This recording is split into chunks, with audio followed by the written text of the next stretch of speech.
Good afternoon. There is controversy over the pay packages that have been given to some of the region's top police officers. Press reports today list the Chief Constables of Norfolk and Essex as having received special deals. Well, our chief reporter, Kim Riley, has been looking into it. Kim.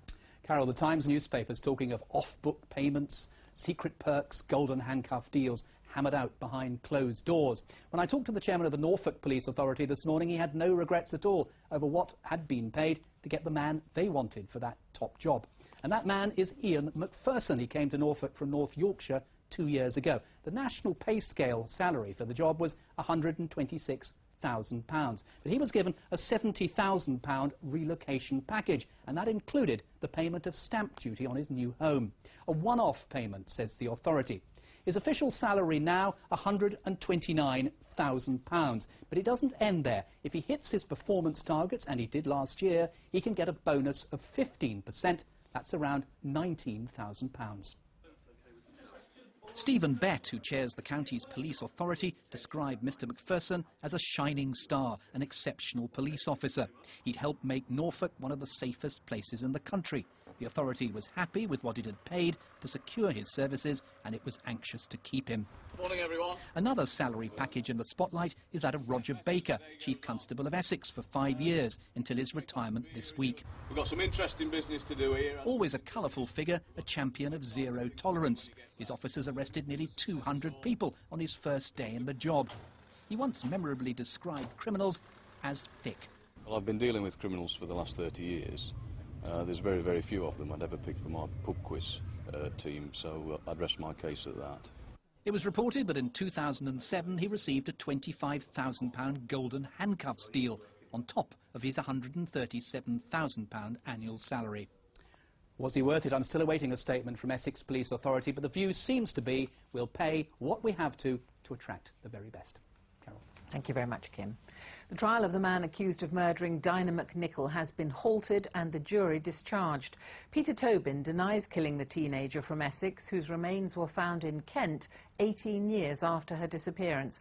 Well, Richard Daniel was in Chelmsford Crown Court this morning. Richard.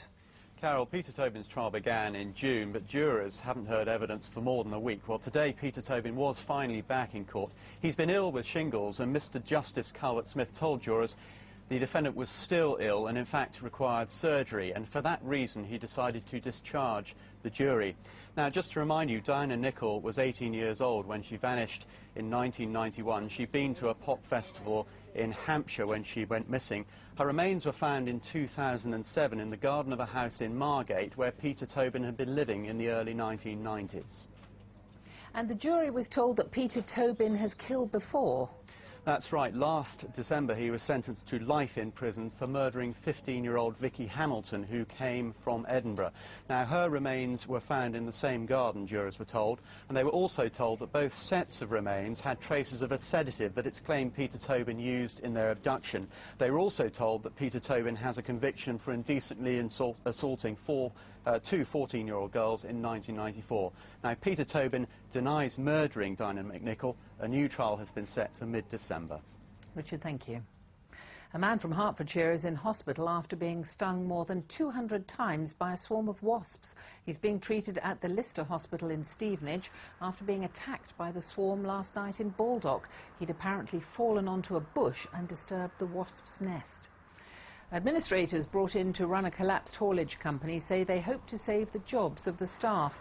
Leggetts Transport, based near Bury St Edmunds, has fallen victim to the recession, but the administrators say it will go on trading while talks with a potential buyer continue.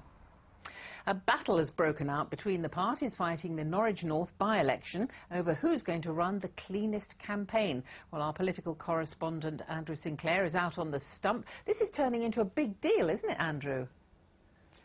It is, Carol, and I suppose it's not surprising, really, when you consider that this by-election was called because of things like MPs' expenses and because of the trust which people have or don't have for politicians. But I'll tell you what's happened in what's really an unprecedented show of unity today, really. The Conservative candidate Chloe Smith, who's seen here with the Shadow Chancellor George Osborne at Norwich Airport this morning, and the Green candidate Rupert Reed have drawn up a pledge which they've both signed, promising to be honest with voters, to not indulge in personal attacks, and they're saying that if either of them are elected MP, They'll promise to publish all their expenses and they won't make any claims for food. And they're hoping that all the other parties will sign this pledge.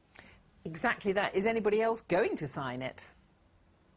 Well, UKIP have said this lunchtime that they're minded to sign it. They're just studying the details in full. The Liberal Democrats have dismissed the whole thing as just being a gimmick and, just for good measure, have accused the Tories and the Greens of already breaking their own code. Labour says the pledge doesn't actually go far enough. They agree with the wording, but they think it should be stronger. They think there should be a law in there saying that any MP elected will promise not to take a second job. So Labour are now going to draw up their own pledge and try and get the other candidates to sign it. So we're suddenly faced now with an outbreak of pledge writing. That aside, this might all just be a gimmick, Carol, but consider this. This election's taking place at a time when trust in politicians is at an all-time low. This could just be an attempt to reconnect with voters.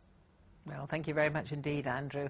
And we're looking for 6 people to form our by-election viewers panel. You must be eligible to vote in Norwich North, and you will need to be willing to appear on camera to tell us your opinions of the issues raised and the candidates involved. If you're interested, do please call us on 08457 630 630, or you can email us via the Look East website. 3 cricketers from this region are hoping to play a major role in England's attempt to regain the Ashes this summer. The series against Australia starts in Cardiff tomorrow.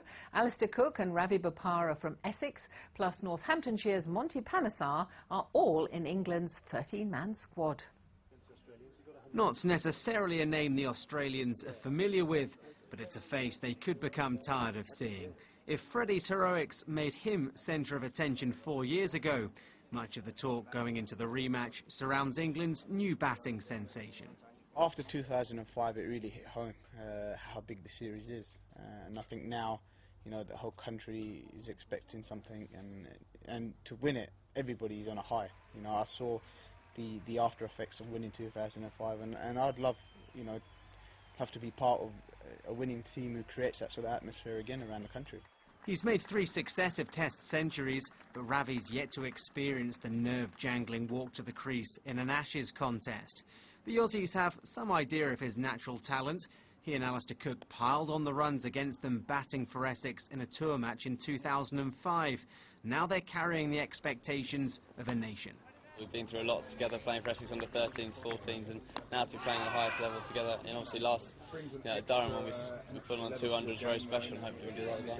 I think obviously the setup in Essex is fantastic, and getting young players through. And you know, we're very lucky as batters. We've got people like Paul Grayson and Graham Gooch, who, especially Graham Gooch, looking over our shoulders at every move. And you know, as the leading run scorer in English cricket, to be thrown at you all the time, and you know, and the support you get from Essex is fantastic. I think they've got to take a lot of credit for it.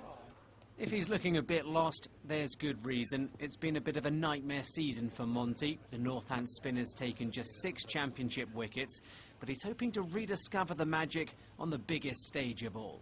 You always, as a youngster, want to be part of the Ashes playing in England, and actually winning it would really top it off. There's only a small number of names that have gone up, that have won their Ashes. That's what dreams are made of, and that's why you want to play cricket. 3 players sharing a dream to be a part of similar scenes at the end of the summer. Tom Williams, BBC Look East. One of the